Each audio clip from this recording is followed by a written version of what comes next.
My specialty is family medicine. I'm a consultant in Ministry of Health in Kuwait.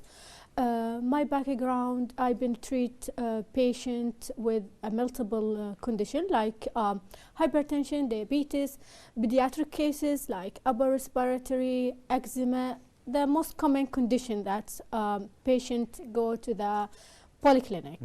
And recently I've been graduated and had a fellowship in UK,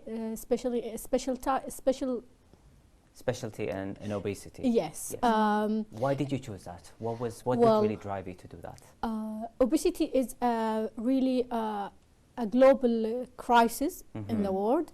Kuwait had been known to have the highest rate of obesity among children and adults, and which in the future will affect the economy of Kuwait. So it's a huge burden on our economy, on our labor, a lot of. Yes, also in the future, the patient will, especially the young children who is complaining of obesity right now, the future for them, they had a chronic disease is very high. And they live longer with the disease, so it actually makes them more susceptible to. Yes, and poor quality of life. They can't enjoy sports. As before, like Yeah. kids before running and playing outside. Now they are always sitting and watching TV or playing with smartphone. Yes. So is obesity a disease? A lot of people are still confused on that. Yes, it is really a chronic disease according to the WHO, and also with the ASMBS, it is which is the American Society for the Obesity and Bariatric Surgery. So most of the country, like state, they concern and call the obesity as a chronic disease. Yeah, and it has its own comorbidities, the hypertension, diabetes, I guess, and all those. Yes, it is related to the several condition like sleep apnea, which is patient cannot breathe while he's sleeping. This is very serious condition. And also related to the hypertension, diabetes, and several conditions, even with the osteoporosis or osteoarthritis. It's related to several conditions. Yeah. Now the treatment for the obesity, is it medically first you treat them, or you encourage them by diet? Well, what do you do? The treatment of obesity is undergo different category. Let's imagine that it's like a triangle. The treatment of obesity, a triangle. Starting from the base of the triangle, it's the community, which we call it as tier 1. Tier 2 or tier 2, it's a clinic. So patient go to the family physician asking for help. So he will refer him for dietitian in the center, or giving advice of exercise and physical activity. The third missing link, it is the tier 3, which is a specialized obesity physician who treat the patient medically and non-surgical, with which include physical, pharmacological treatment, and behavioral change. And then if those people cannot really, because we know, diet and physical activity and sometimes even behavioral therapy may not work in some people. So would you, the third option would be probably bariatric. Yes, if they fail in achieving the goal, which should be a realistic goal, then we refer them to weight management surgery.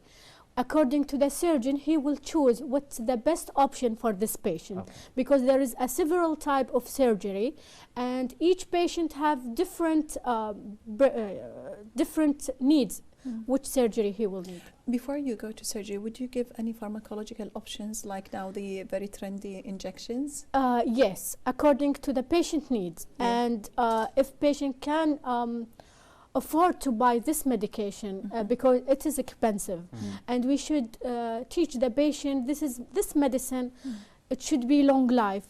If he can continue and he's having the ability to tolerate some side effect.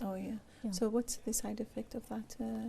Well, most common side effect we have in the market two medication only now, which is approved in Kuwait and in UK. One of them are injection, which should be a long life. Okay. So we're talking about Saxenda, like Saxenda, yes. Okay. Saxenda, it's been used as a medication for diabetes. And noticed by researcher that the side effect of this medication is weight loss. Okay. Yes. The other one is orostat, which is related to the absorption of the lipid.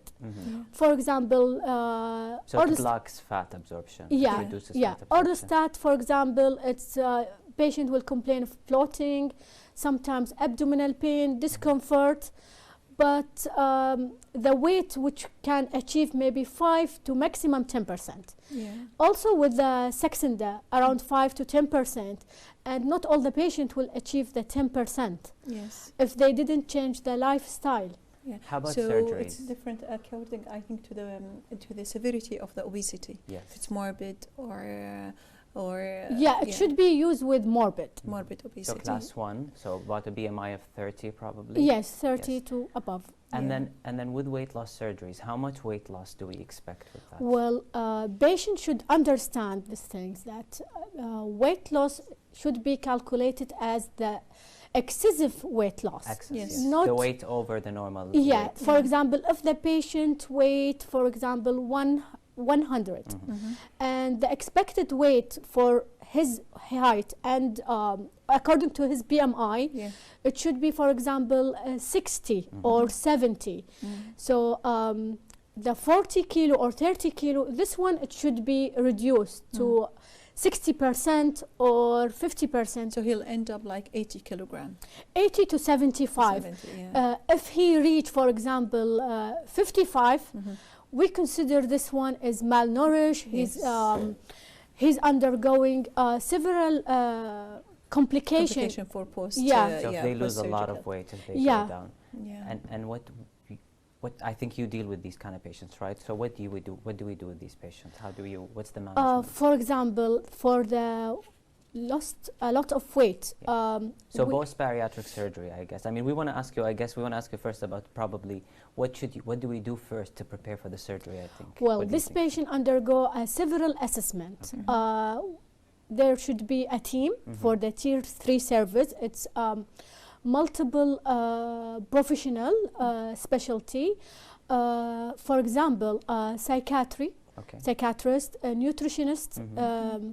Registrar nutrition, and if we have availability of physical activity instructor, which will be a great service, and the physician, which is the bariatrician, a specialist. So yes, a specialist that's like your specialty.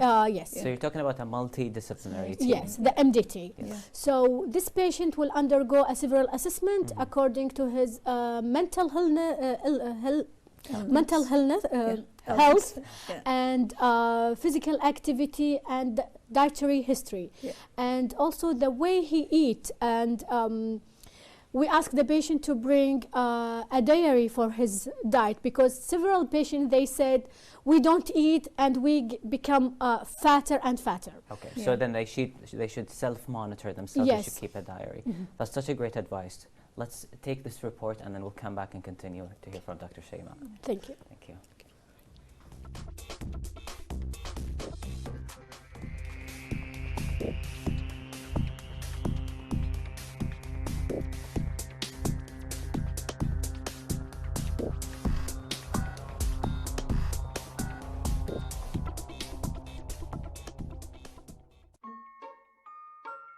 Weight gain is